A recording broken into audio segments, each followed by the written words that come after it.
Celticligers, Celticligers, Celticligers, Celticligers, Celticligers, Celticligers, Celtic.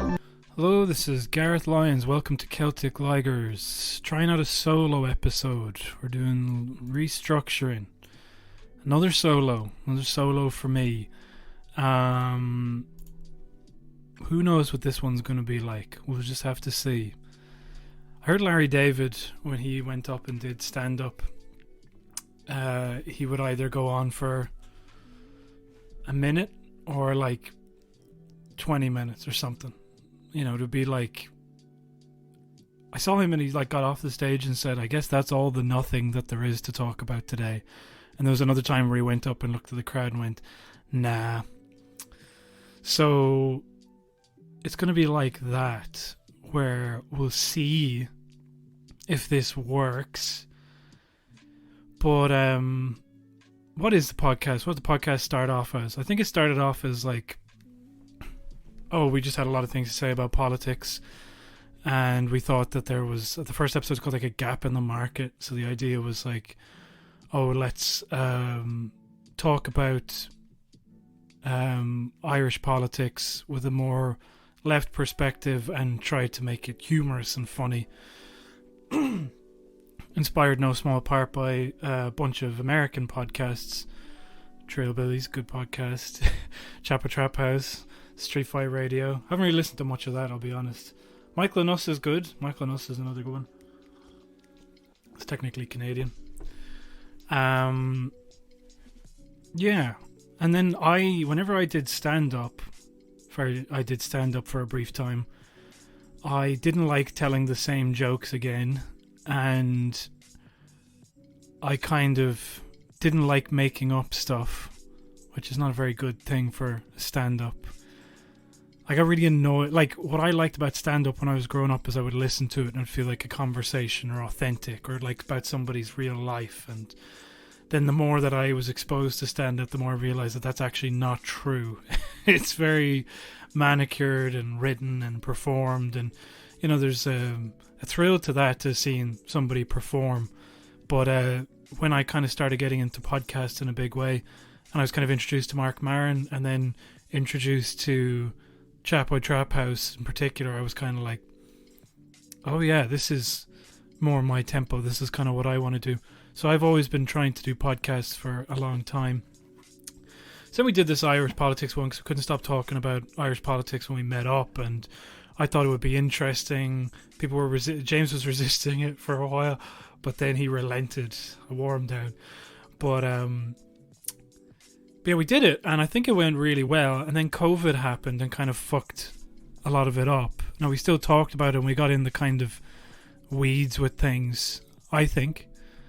But I don't know, I guess towards the last few episodes, I was just miserable. I was just feeling like, what the fuck am I doing? Because I was like angrier than I'd ever been. Because when you consume that much of the news, you just get really upset. And when you look at it on a kind of broad line, like a timeline, you feel very depressed because it feels like nothing ever changes. And especially during COVID, where it feels like we're having the same arguments again and again and again. So I think, like, for James, these were the things we kind of shared in common when we were talking about how the podcast had kind of, we were feeling that it had run its course slightly. But I think I felt some sort of obligation because it was something that I mentioned on the Patreon episode, patreon.com/CelticLigers, where I kind of had a solo episode. I went off on one just talking about Leo Varadkar lying. I'm obsessed. I can admit that. There's certainly some Varadkar talk coming up. There has to be, the week that's in it. And the weeks, whatever. He's like the whole... Anyhow, my sister told me about somebody who listens to the podcast and was basically like, oh, it was great to hear something that's not RTE and hear people coming at it from a different angle. And I think that is actually valuable, and I think back on even the things that we said in the first episode. I was talking about the panel, and the panel was like where I got my news and information, where things were kind of disseminated, and it was accepted that you were going to be critical of what was being said by the government, and you could kind of have a laugh at it, and it is an antidote to things like the Irish Times and RTE, where they take this stuff so mercilessly seriously. Can you say that? But where it's just like, I mean, some of the stuff that's been happening with the Zapone thing has just been like ridiculous, and we kind of have to parse these things in the news as if they're genuine. The thing that I've repeated a lot is they kind of rely on you not knowing what you know, or like pretending or forgetting what you know, Simon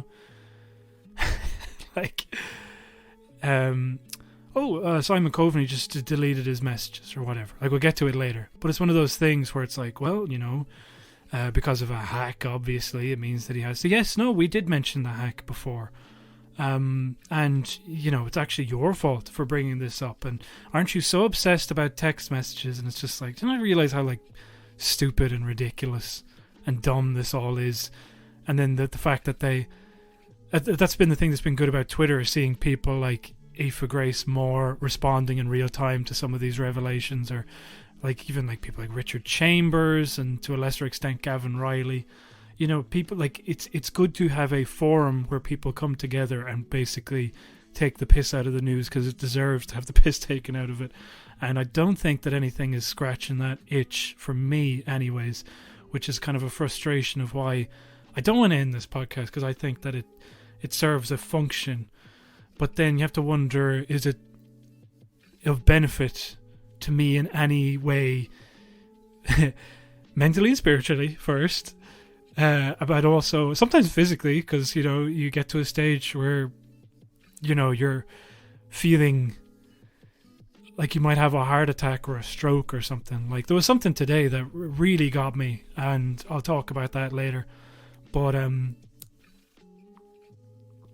then financially, and you look at it financially, and it's like, I don't think this is ever going to make enough money. Maybe it's just cover costs.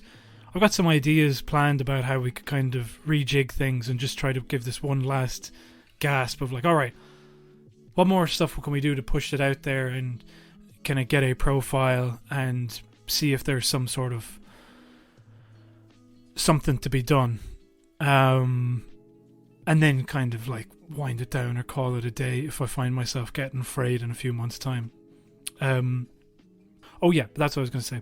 I recognize that maybe this format mightn't work for everybody, me just talking, because I loved the conversations with James and stuff, and one of the things I'm thinking is I'm getting used to saying I'm thinking is just getting guests on, getting more people on, kind of doing kind of variations on what we did before, except maybe just kind of trying to take it more seriously for a month or two, just to see how it works out. But basically what I'm saying is, if this dynamic, there's no dynamic because it's a singular thing, but if the one person show doesn't work for you, then your page, you feel free to drop your patronage, and that'll be a big indication of how to continue with this.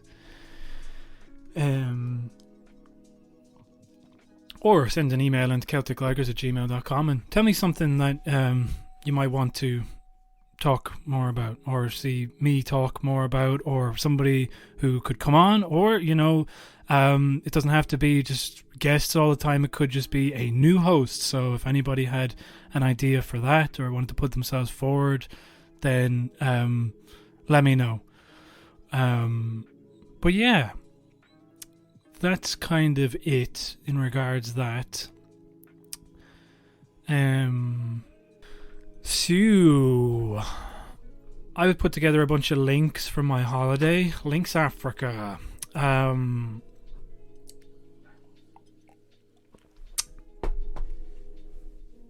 there's like loads of stuff that's happened. Obviously. The last thing I spoke about on the Patreon episode was Merriongate, and for those of you who didn't hear that, it was it was basically like a recorded mental breakdown. I think it was just the pettiness of the lie that got to me. But essentially, you know, for posterity, I think some of these things need to be captured. The stupid small dramas online, the big dramas that play out, but then also like that they get captured in a context which doesn't kind of glorify them or in some cases kind of downplay them. So anyway, so in the last podcast, basically that was when there's something to do. We talked about Sapone and the main feed episode, where it was like there's a position going in the UN for special made up brilliant person to do with, you know, freedom of speech and LGBTQ rights and a bunch of other stuff. It's like, you know, the you know, I want to be Pepsi's Black Lives Matter ambassador. Do you know, it's like it's just the usual shit. It's like, oh, we can, you know, we got a podcast for that, we got a job for that, we got whatever, we'll just set it up. So it was some bullshit. Sapone, like back in the day, I was kind of following politics like passively, I guess, and it was like post the marriage equality referendum, and I was like, Sapone, she's a lesbian lady who's you know, fighting tooth and nail for a seat in Dublin South, and God, I hope she gets it, you know, because she seemed very principled. She's an independent. She's kind of struck me as somebody, maybe she could have been in Labour, maybe she could have been in Soc Dems, but she went independent because she needed to, you know, march to the beat of her own drum. I didn't know much beyond that. And then she, like, I think what should have been a big tip off is that on the day at the Count Centre, Michael McDowell came down to visit her, and I was like, what? She's friends with him.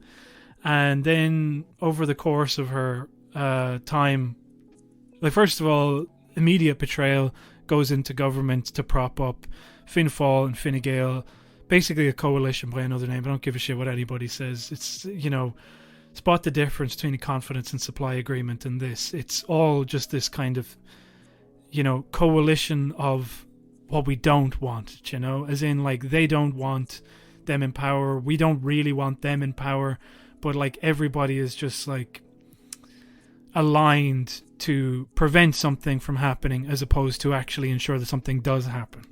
So anyhow, that's what happened with the confidence and supply agreement.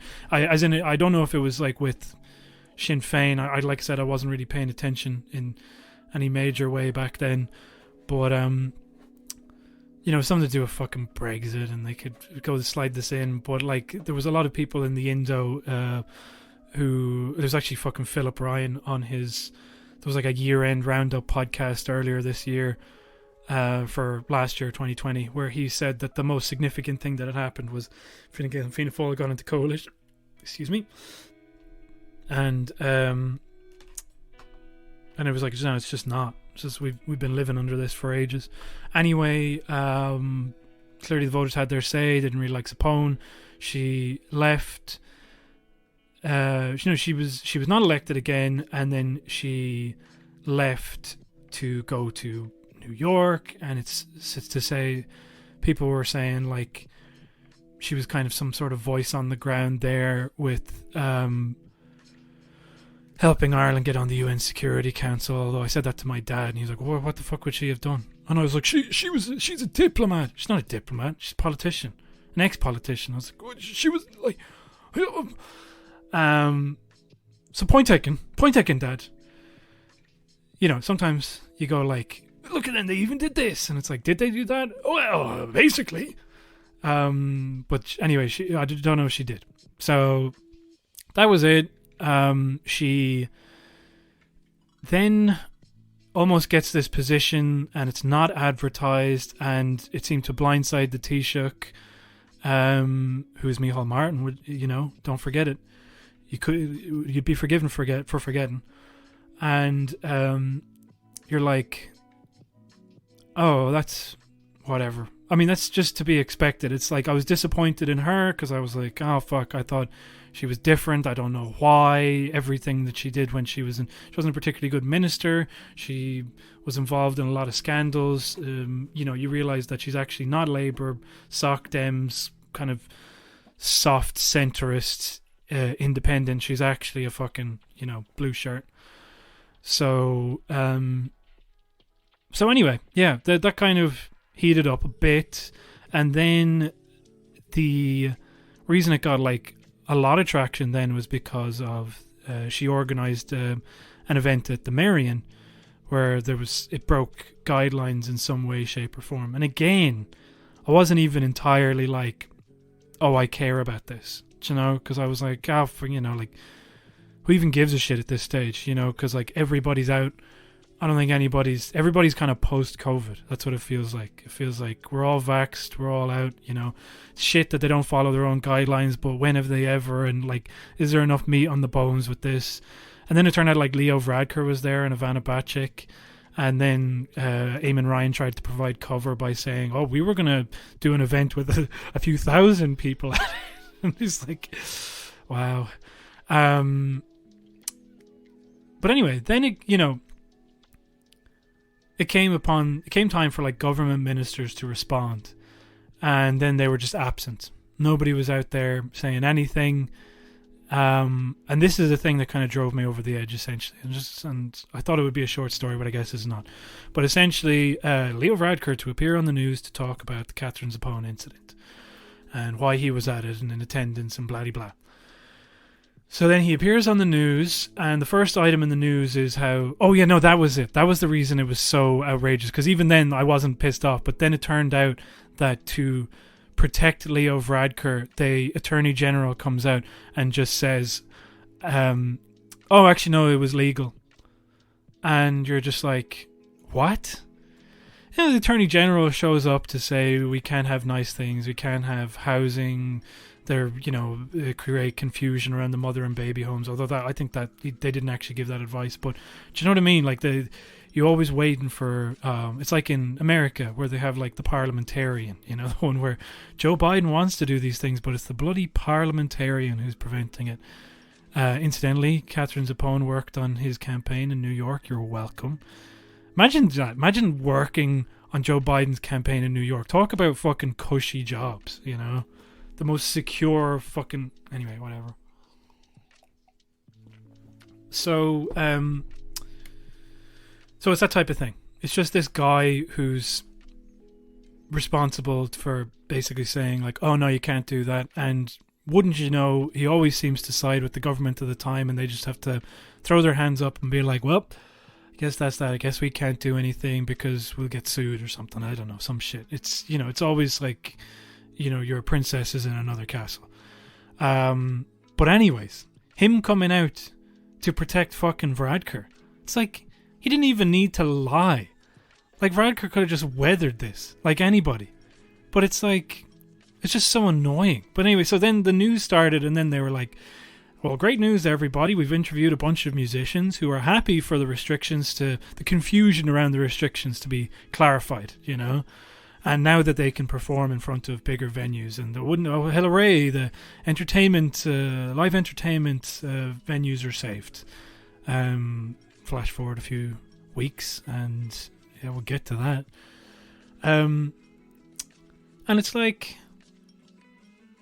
just so pathetic. That this was the preamble to Varadkar coming on, and then it was like Varadkar, he comes on, he's like, oh, first of all, I want to apologise, and obviously we should have made the rules clearer, and it's just an open fucking lie, because on RTE, in the Irish Times, all of these people for fucking like literally years now have been talking about business reopening. Well, not literally years, because we were going through the pandemic, but you know what I mean. Like it was months and months and months and months of having all of these people on from various lobbies and restaurateurs and restaurant owners, bars, vintner society, whatever, And they're all going like, when can we open up? When can we open up? When can we open up? When's this going to happen?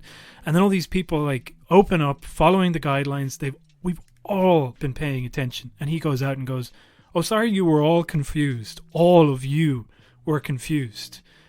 And then at the end, like, it's, you know, it's just a very flimsy anchor who's interviewing him, and she just says something like, do you want to take the opportunity to apologize? And I was like, well, you said sorry at the start.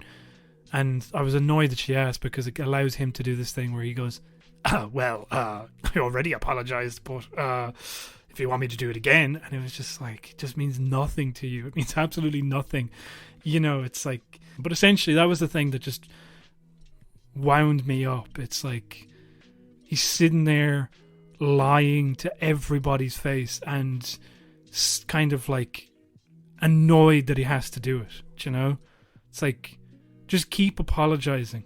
Don't be like, oh, well, I did it already. It's like, just, you can't even fake the contrition you're supposed to fake as a shitty politician. Yeah. So, yeah, that was like the last episode. And then,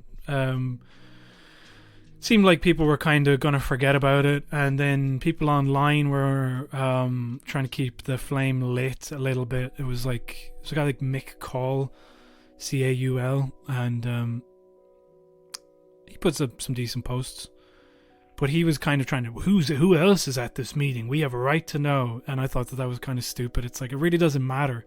It's like, this stuff is happening, obviously, you know, they're all mates with each other. It's kind of irrelevant, you know, because he was trying to get a list of names of all the TDs who'd been in attendance and the people who said that they weren't in attendance and stuff. And it's just like, what's that going to accomplish? Absolutely nothing. So what ended up happening was, then I saw this article and it was like Simon Coveney to be asked to be put in front of an inquiry about the Zappone appointment. And then they were going to ask him like how the thing at the Merrion came to happen, basically. And would you not be raging if you were Simon Coveney? It's like Varadkar, who was at the actual thing, has to go on, and he can go on the news and go, oh yeah, sorry about that. Are you really sorry? I just said, can we move on? And you have to be pulled in front of like an actual inquiry. And then on top of that, it's like, oh, because you were gifting her a job. And then no mention of like Leo Varadkar intervening with Helen McAtee, saying that I think Seamus Wolf would be a good judge for this, for a Supreme Court judge. Like, it's so blatant. And anyway, I was just like, you know, I wouldn't call it sympathy, but I was feeling like, what the fuck? Like, you know, Simon Coveney must be like, this is some bullshit. And I kind of speculated he'd probably just head into the private sector now. You know, if you're a Fine Gaeler, you're like, I don't have to put up with this shit. I'm not in Fianna Fáil. I can just go to the fucking private sector. You know, I'm on some UN Security Council, and you know, my allegiances, the sympathy I've shown Israel is on record. I'll be able to get some sort of cush American gig talking about defense and the importance of this, and, you know, being in the room when they made these calls with Afghanistan, even though they're like, you know, we have the room that people are in, and then we have the room that people are in. Do you know what I mean? It's like the America's like sitting there in the room with all the people. Yeah, cool. That's all very good points. I have another meeting in this other room with some of the people who are in this room, but less of the people like you who are sitting across from me, you baldy fuck. So anyhow, Simon Coveney then took it upon himself. He was like, well, I'm not going to be the one taking fucking damage for this. He was getting pretty stroppy with the Zappone appointment. It was the usual kind of Fine Gael thing of like, how dare you question me? You know, like, this is how things go. I want this person. It's not a make-you-up position. I'm helping this person who helped us in government, and that's just the way it is, okay? But anyway, obviously it didn't happen. Zappone turned down the appointment. I don't think she said much on the whole thing, but and in throughout all of this, by the way, no mention from Micheál Martin or anything. Like, kind of just like, oh, gosh, I wish he had said something to me. Oh, right. Oh, you know. But just kind of thoroughly underwhelming. But anyhow, what ended up happening then was Simon Coveney was like, well, fuck you. I'm not the only one who's going to be taking damage. I'll say that I got a text from Leo kind of inviting me to this thing or something like that. And then Leo's like, I never sent any text like that. And then they were like, Simon Coveney, you have like proof of the text? And he's like, but I delete all my messages because of a fucking hack. You're like, when the fuck were you hacked? Oh, last year. And then it turns out it's like not a hack, it's like a phishing scam, which is entirely different. Don't ask me how. All I'm saying is that the advice, it's like, it's irrelevant, basically. You know, hack or no hack, you know, there should be some external drive which he backs up all of his messages to. But anyway, then Leo was like, well, here's all this correspondence, these texts that I had with Zapone, and some of them are fucking very funny. Well, it is not funny. It was just that they were in a pub that was called the Piglet, unfortunately. But she's like, hello from the Piglet to Leo. And that was very funny for a few days. That she's the Piglet. Somebody put out a tweet. I'm really sorry that I can't remember it. But it was like, oh, these are the real messages. And it was like, what up, bitch? The pig is in Dublin. Oh, man, I love when the pig is around. It's going to be off the chain. Oink, oink. Haha.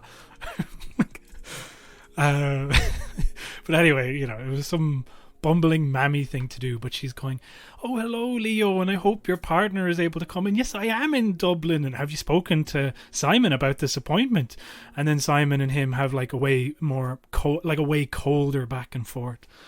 And you know, naturally, you know, they don't like each other. It's fine, but then that's what ended up reigniting this thing. You know, people were trying to keep it lit for a few weeks, but what really ended up lighting it up again was the fact that the journalist ego were pricked. People were sharing this clip of like Philip Ryan, okay, and Philip Ryan was like laying into Micheál Martin, going, "Are you going to apologise to Derek O'Leary? Are you going to apologise to Mark McSherry or not Mark McSherry? Barry Cowan? Yeah, why do you mean name your kids with different things? Barry, Brian, you know, fucking. Anyway, that's both of them. But anyway, that's what I'm saying. You know what I'm getting at. Yeah. So he's like, you want to apologize? You want to apologize? And Leo's right there, and he's giving out to him. I was like, you know, you co-wrote his biography. You consistently are, you know, denouncing Sinn Féin over absolute bullshit and bigging up Fine Gael.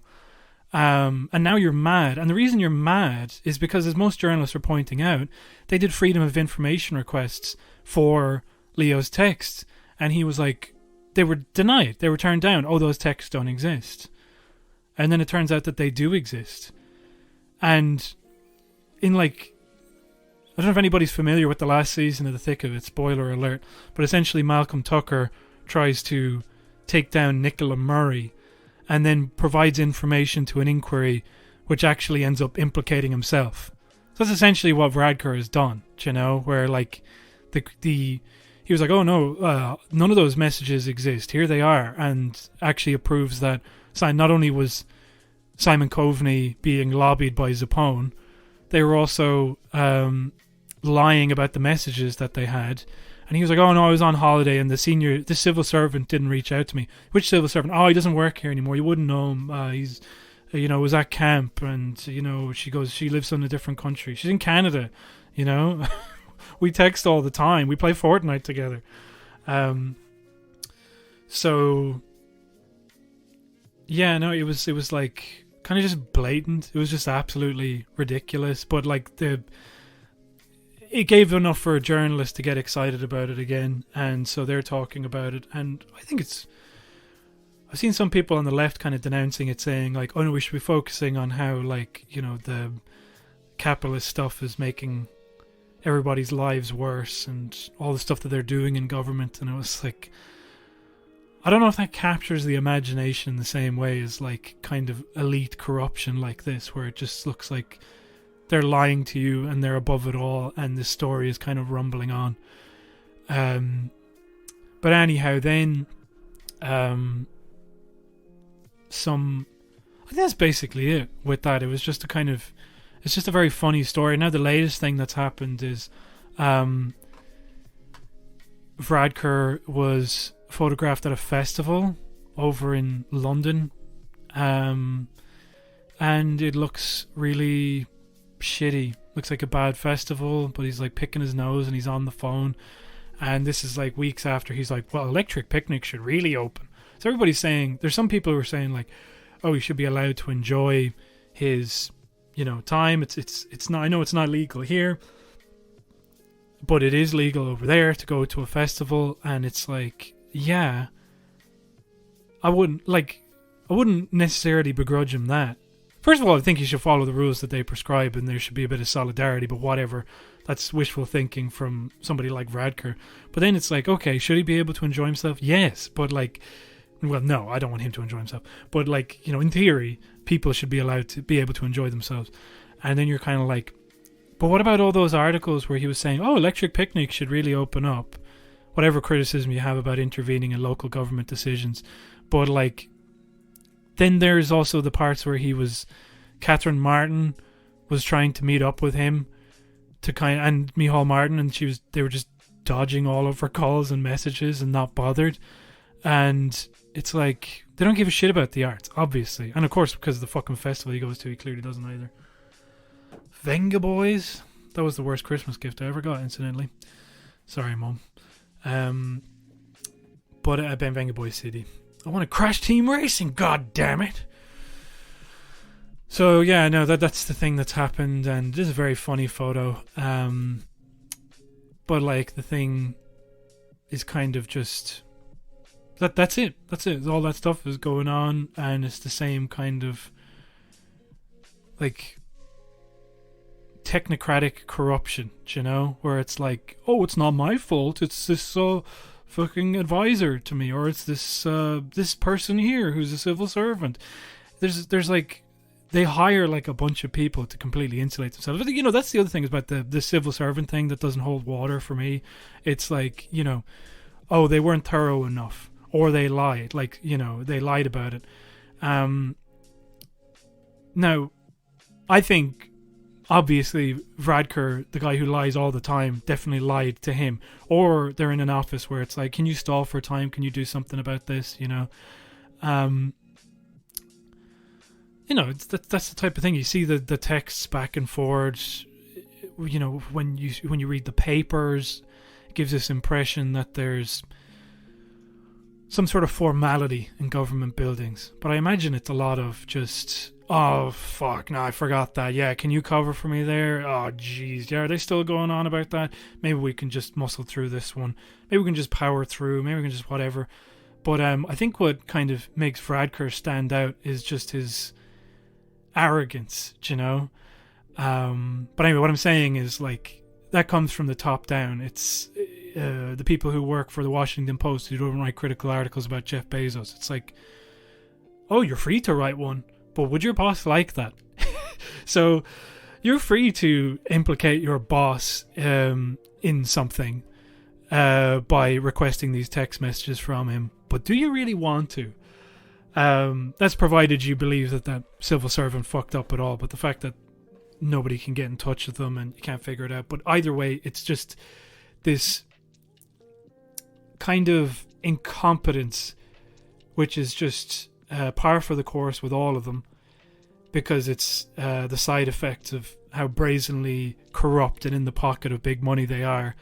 And then everybody else is just to provide cover for them. So anyway, that was that. There's been a few articles now, attempts from people to be like, oh, it was just a bunch of texts, let's just forget about it. Wait, what about Afghanistan? What about the journalists around the world whose lives are imperiled because of, this is what David Staunton said on Drive Time when he was being interviewed by Sarah McInerney. What about all these people who are they're having their rights infringed upon, and totalitarian governments, I'm glad that we live in a society where people can talk about stuff, but I hate that they talk about text messages. It's like, is that a threat, David? Anyway, that was that. What else is it? That was up to date. We're up to date with that. Something I put in the article, Nathan J. Robinson, I don't know if anybody's familiar with him. He is I think he still is, editor-in-chief of Current Affairs magazine, which was a socialist publication in the United States. His workers tried to unionize, and he just sacked a bunch of them, and it caused a lot of consternation. And he disputes that it was unionizing, but either way, not a good look. And then they released all this correspondence and made him look like a real asshole. But he already looks like an asshole to begin with, because he dresses like a plantation owner. Look him up. We talked before we broke about a Dublin bus vote that the union was going to do that would increase wages, but also decrease quality of work and living, basically, where you're just like more hours, a lot more routes, and all to kind of make Dublin bus competitive, because they put all these routes out to tenure, because we all know that the private sector is the best innovator when it comes to this shit. But anyway, the union voted against it. Or is it the union? But anyway, all the bus drivers, they have to approve of the union plan. So that was the other thing that was really annoying about it, is that somebody from SIP2 was basically saying, like, here, look, it's not a threat, it's just a fact. Jobs are going to be affected if you don't vote through this thing, which it seems by the result that not many people had much involvement in actually writing. It's like, first of all, let management do that. You are not the advocate of them. You're not the advocate for management, you are the advocate for the workers. Shut the fuck up. And now the results are in. 96.7% voted against this thing. So now it's back to the drawing board. But it was such a stonking figure. Very funny. So, and I just like it because it's just a rejection of, like, because a lot of the headlines were meant to be like, oh, they voted down more money. And then it's like, well, money's not everything, and maybe we can live in that fucking society. Imagine. So then, Aoife Moore on Twitter, there's something I saved. The Can Corla wrote to TDs warning they face sanction for using clips from Oireachtas feeds and campaign videos and, quote, should not be used in a manner that may mislead the context, timing or intent of the contribution. Opposition says it's farcical.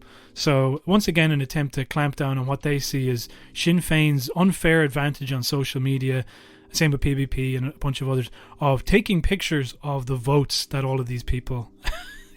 or actually releasing clips of the awful things that they say to justify the horrible positions that they have. And this is the same Can Corla as well. He also wrote a letter of clemency for a paedophile. So there's that too. And now he's like, hey, stop putting out clips that make my party and our supporting party and our Fine Gael look bad. Blah, blah, blah. So, housing bill, there's not really much to say on that. I'd highly recommend checking out the Tortoise Shack podcast on that. Rory Ahern and Tony Groves. Well, Tony Groves isn't featuring, I think he's editing them, but either way, they basically had like about 5 or 6 panels with people from all walks of life. But in particular, they had one with Amy Nimoerku from Katu, who just, like, I was saying earlier about just the relief that you get from hearing voices articulating something that you think yourself. I complained about Rory Hearn on the podcast, and I complained about him for not having Katu on. Although I've been told by people that might actually have something to do with bad experience with similar grassroots organisations in the past, although Katu is not that. I think Katu is a very good organisation, and if they have a group in your area, then you should join, and if you want to set one up in your area, then I think you should approach them and talk about that. But Community Action Tenants Union. And anyways, I was critical because on the Blind Boy podcast, and they were talking about like, get out and vote and sign petitions, and it was just this frustrating kind of like, this is fucked. It just seems so too fucked to recommend those as solutions. But now there's a housing protest September 15th. I think everybody should get out to that if you can. I'm going to try and make it up to that from Kilkenny. And they've basically broken down this housing policy. So But yeah, Amy was on and she was saying like, yeah, my criticisms of the Reboot Republic podcast sometimes is that it's very like, middle class focused, let's say. Like they do get a broad range of guests on, but like always it seems that the refrain seems like, like one of the quotes that I heard, what we want is normal rents for normal wages, and there's kind of this median person, and they have somebody on from like traveler groups and migrant groups and things like this, and they will talk about it, but like, I don't know, I guess I never feel very represented. I feel like I have to extrapolate a lot of meaning from that. I go like, well, that applies to me and that doesn't. But to hear somebody, because they're going like, well, why aren't the government doing this? And why is this happening here? And sometimes you get Killian Woods on, he kind of hints at it, but he's kind of limited in many ways because he's a journalist, But then if you have the advocate from a certain group and talking about their personal experience, then I guess there's less libel involved. I mean, it wasn't very libel. She wasn't like directing it at anybody, but the two things she said which really struck me, well, it was just the overall attitude of just this feeling of like, why is this happening? Why is it going on? And it was like, it's happening this way because they don't give a shit and because it's designed to make people suffer, possibly. You know what I mean? Instead of just kind of thinking like, if the government just knew that this was a better option, then they'd do it. And it's like, no, they know it's a better option and they're deliberately not doing it. I mean, maybe I'm being a bit ungenerous because you can hear Rory Hearn. He is very critical of all these things, and as a result of it, he's been targeted by a lot of these fucking numpties like David McManus and Fine Gael, or Darragh O'Brien recently on Morning Ireland, who said, he tries to do a straw man argument, particularly when it comes to like Rory Hearn and some of these people, that like they would have you believe that the private sector can't be involved at all. And I was like, I don't think anybody that I've seen who has a platform has been advocating that. I've seen people that I know who say that the private sector shouldn't be involved in housing because look what happens. But I don't think that people who go on RTE or write the articles and kind of generate the conversation around this are saying that. They are saying that there shouldn't be an overemphasis on the private sector. But anyway, the point that I'm getting at is to hear like that she's like, it's called Housing for All, and yet the entire bill focuses on the squeezed middle and keeps talking about home ownership, and it's like, that's not my experience with any of this. And then he asks her, why do you think that they don't go after generation rent or try to take care of you, and what's the prerogative there? And she's like, well, I think things that they know that things are going to get bad, and they're trying to shield their constituency from the worst of it. So they're pushing their potential voters, who are the people who have the deposit, who can afford to buy a house, to rush them into properties so that they can be spared the worst of it and will continue to be a reliable voting bloc. So anyway, just very interesting. All of the panels were interesting, except for one with the developer from O'Coulon, who was just, I went away to Australia, and then I came back expecting to get loads of work years and years ago, and there was no jobs. But you know what? I decided to just look on the positive, and now I'm a developer, and I'm going to look on the positive with this. It's like, shut the fuck up. Like, just somebody who's the general consensus seems to be, except for that one fucking guy, the general consensus seems to be, this is a thoroughly underwhelming bill that has a lot of rhetoric but doesn't really deliver on anything. Like, it's not even the rhetoric, the fact that they, as Amy pointed out as well also on this podcast, they take the name Housing for All, which you could see at any protest you go to, and then they just sell it back to you so that you'll kind of be like, oh right, yeah, it's Housing for All, cool, yeah, makes sense. Housing for All. It's like Medicare for All. Kind of like it's something that loses meaning when it's co-opted by these bad actors, and that's what they're kind of relying on you to do. But I don't think that, not even the media was really falling for it, I think the media really don't like Fianna Fáil and are up for giving them like a really hard time. They think that they're bumbling and stupid and incompetent, and they are all those things. But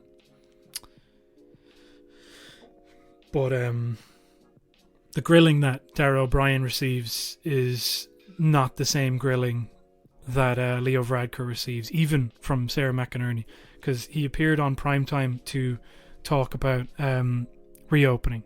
So people were talking about like what happens with reopening, why.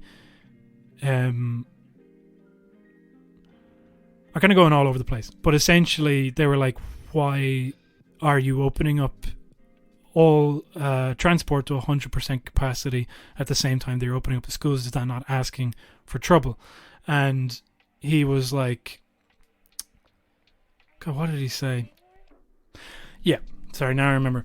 So Sarah McInerney goes, have you consulted NEFIT about this and what was their advice? And he's like, well, there's a lot of people in NEFIT, so I couldn't ask everyone in NEFIT. And he's kind of like leaning back with like this confidence. He got the grin on his face of like, gotcha, And you just have this like confused Sarah McInerney going like, how do you even like respond to that? That's kind of the thing. It's kind of like, well, there's a lot of people in the world. I haven't spoken to all of them. I'm not touching it. This stick is touching it. You're holding the stick. You're poking it. It's like, oh, no, there's a lot of people in there. I couldn't talk to all of them. God, it's like a child, thinking they're getting away with something. So anyway, they're asking him questions. And the next thing he says is, also the PUP is too generous and we need to force workers back to work. Otherwise, all these businesses could go under. And except for we're going to keep it on for the arts and entertainment sector, who have been struggling for so long. But of course, as people point out online, the only people who are earning the 350 are the ones who were earning 350 or more before the pandemic. And also, like, what fucking artist is earning 350 now? I don't know.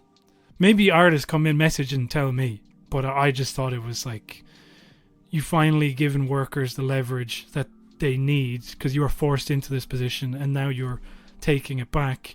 And Sarah McInerney had nothing to say about that. It's like, let's get back to the schools and stuff. And it's just like, next up was Miriam O'Callaghan, and she was interviewing Paul Murphy, and she kept calling him Paul Murphy, like using his full name.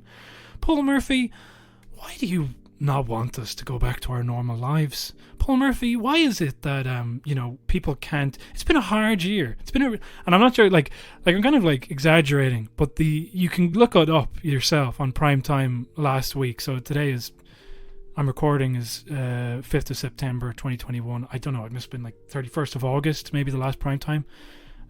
Jesus Christ, imagine if I got that right. Holy fuck, I got that right. I think I got that right. And so she's grilling Paul Murphy, saying like, hasn't it been a really hard year for people? They just want to get back to normal. They just want to go back out there. And then Paul Murphy is like, I wish we could. I don't want bad things to happen forever. I want things to be safe for us to do good things. It's like, well, when it'll be safe? When will it be safe? Isn't it? Can we just open up now? And it's such a weird question because she kept trying to make this like emotional plea, and it was always kind of on this, the way that the pundits have been doing it, like Mark Paul, who, fucking hell, man, I got a lot to talk about this time. I've just been away for so long. Maybe it'll be a 2-part episode. But Mark Paul is like, so, but like Mark Paul, Miriam O'Callaghan, all of these people, and they're like, look at this, it's barbaric, it's oppressive, this regime that we've been under for years, where you can't even go to the pub anymore. And you're like, oh, you can go to the pub now. Okay, but like people just want to sit on a packed bus. They just want their kids to go into school unvaccinated and with no proper ventilation. Why can't you do that? I was reminded of this quote from Kill Bill, which is so embarrassing that I actually put in this thing, where Bill says, Superman didn't become Superman. Superman was born Superman. When Superman wakes up in the morning, he's Superman. His alter ego is Clark Kent. His outfit with the big red S. That's the blanket he was wrapped in, blah, blah, blah. Cut some of this down, Tarantino, do you know what I'm saying? So, Clark Kent is how Superman views us. And what are the characteristics of Clark Kent? He's weak, he's unsure of himself, he's a coward. Clark Kent is Superman's critique on the whole human race. So when you have like people like Mark Paul going like, mandatory hotel quarantine is just disgusting, you're living in a hotel, and Well, he probably believes that he's a fucking psychopath. You know, like he would have sympathy for the white people coming in who are in these places, but obviously has nothing to say about the people in direct provision, but whatever. But then you have like Miriam O'Callaghan, and you're thinking, what restrictions are you affected by? And I'm not talking about recently. I'm talking about you were at that RTE party, first of all, which I, like I said at the time, I don't really give a shit about. Obviously, the people who are mandating these guidelines should be following them. But ultimately, do you think Miriam O'Callaghan's life has changed all that much? She's, like all of these people, rich enough that COVID doesn't actually really have to enter into her day-to-day life if she doesn't want it to. Maybe she wears a mask when she goes to the shop, and maybe she has somebody who goes to the shops for her. You know, she's earning enough. But what I'm saying is that this is her impression of what she thinks the fucking, you know, just the fucking dickheads watching RT. You know, those fucking bums on the street, and they have a job wearing high-vis jackets and standing in front of traffic cones, and all they eat is chicken goujons, and they, you know... And they got loads of kids. Not like I have loads of kids. I have loads of kids and I deserve them. But they have loads of kids probably to, you know, scam off with the welfare and stuff like that. You know. Anyway, you just have this thing where it's like, you just don't give a shit. She just doesn't care. And that's why when she's asking these questions, it's so unconvincing. It's like their idea of balance is like, all right, we'll have on Leo Varadkar to yell at him about why we're opening up, and then we'll have Paul Murphy on to yell about why he doesn't want us to open up. Do you know, rather than like, I don't know, some sort of discussion. There's nothing. There's just nothing being gained anyway, and you have to pretend that you give a shit about what's affecting actual people. Anywho, what was that all that in aid of? I think it was just Sarah McInerney missing this opportunity to say to Leo Varadkar, why can't people just stay on the fucking PUP if if they're being offered less to go back to work, why would they bother doing that? Now back to the document. Yeah, basically I think that the housing bill is, what was clear is he's like, oh yeah, I got this big grand sweeping housing bill, there's going to be these crumbs to toss to you, the plebs, and then aren't you going to be happy now? Because the thing that I keep seeing is him being interviewed and then them going, here are the things that would fix everything. We're doing that. You're saying that you're doing that. Yeah, we're doing that.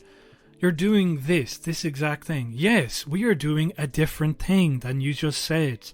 And it's basically the same, and you know, it's that's what's been consistent. Like I think I mentioned that, like he was being interviewed on the Tortoise Shack, and they were like, there's like rent is going to be tied to inflation or something like that. So, which is stupid enough because we already know that inflation is affected by all of these very bad actors within the markets. They would happily leave many properties empty just to keep the rents at already the horrible price that they are. But he was like, yeah, so you're saying that there's rent's going to be tied to inflation across the country? And he's like, yes, in rent pressure zones. Just this thing where it's like, come on, man. And then it's, you know, that thing where co-living is banned, except for the ones that have already been put in, obviously. So you kind of see the thing, it comes out, and the reaction that you'd hope to be getting is like, look, you know, there's stuff that's not great in it, but these bits are good, and we can get behind this, and we can push this. Everybody's basically going, except for one developer that I heard, is going like, there's nothing in this. There's nothing that can't be rolled back on. There's less as well in some cases. And then you basically, all you then kind of have to think is, will they deliver on any of it? Even the things that they've promised. And it's like, well, they haven't before, and they've lied constantly. So I don't really trust this government. And it's like, you just have to, if you don't feel like their allegiances are with you, or that they're going to materially make your life better, then why bother investing any mental energy in thinking about this housing policy? I think that the only thing to do really is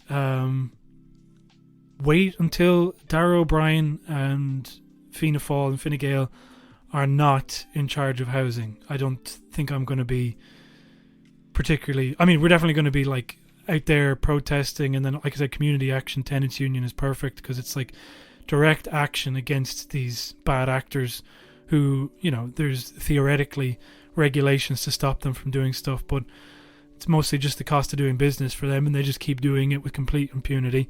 Anybody in Katu can tell you that, and any of your friends can tell you that, because I'm presuming a lot of the people who listen to this podcast are in the same boat as me. And so yeah, that's basically it. I didn't expect to talk about the housing policy for all that long. I don't know all that much about it. There might be like it seems to be an attempt to bluster through and try to convince the public that it's a bigger deal than it actually is. But it seems that they're used to having the media do this work for them, but somehow they can't get them to do it this time. Well, not somehow, you know, they're just not as popular as Fine Gael. And it's funny then, I was thinking about how, like, imagine if Radker and Coveney's positions were reversed and Radker found himself having to be in front of an inquiry with texts and stuff like this. He would have people who would provide stories for him, that would provide cover for him. We already know this from, like, the leak and the investigation into the into him by the guards. There's, like, you know, I'm just saying, like, does Simon Coveney deserve to be a government minister at all if he does he deserve to be in Fine Gael at all if he can't get a sympathetic journalist to back him in some of these things? But then again, you know, Daniel McConnell has come out and kind of been, oh, this is distracting from everything. He's the one, like, really shitty part of the Irish Examiner. Not to say that the Irish Examiner is all that great, but, you know.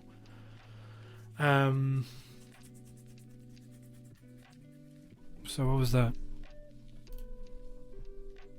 Yeah, and I think the funny thing about it is, I think that picture of Leo picking his nose could be like the Ed Stone picture, you know, for Ed Miliband.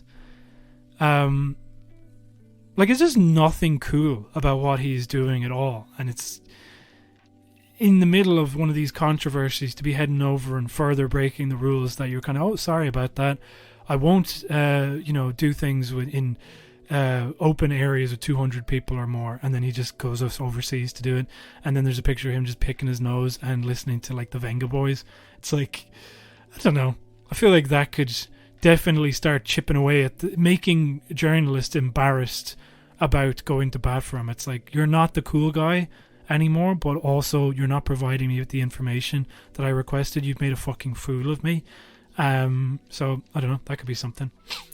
Now, you might have gotten charged for August, but you won't get charged for September. I think that's what's going to happen. So basically, you will get a free month of the podcast one way or another. Sorry that we've been away. So if you want to be a patron, go to patreon.com/celticligers. You get all sorts of bonus content. Us nattering away, not anymore. Me nattering away. Film reviews. We have one for V for Vendetta, and then the Brexit movie. And I talk about Stephanie Preisner's podcast as well. And I think we would maybe do some more of those. Write in. Tell us what you want, please. How do we make this viable?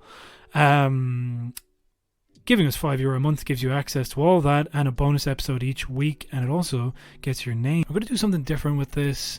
Let me know if it works, and if it doesn't, then I'll go back to tearing my hair out trying to come up with silly puns for people's names. Alright, so thank you very much to...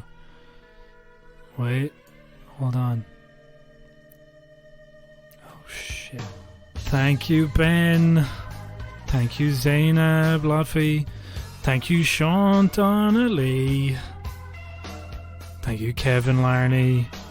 Podcast Naharan. Mickey Finn.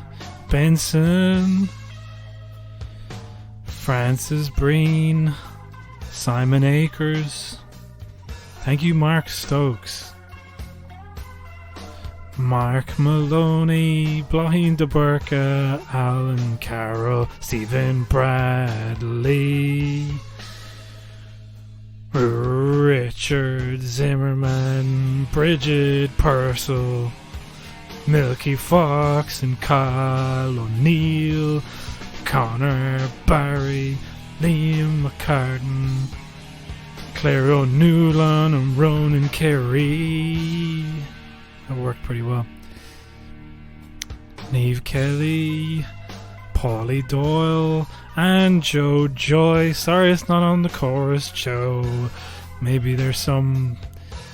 Joe Joyce, you pay a little extra so you get a little more. You're the girl who's like, her eyes are really wide and the ice cream's coming out her mouth. And you're Chris Cornell's best friend when you get to heaven, where he probably is. R.I.P. That's it for this week. Thanks very much. And thanks.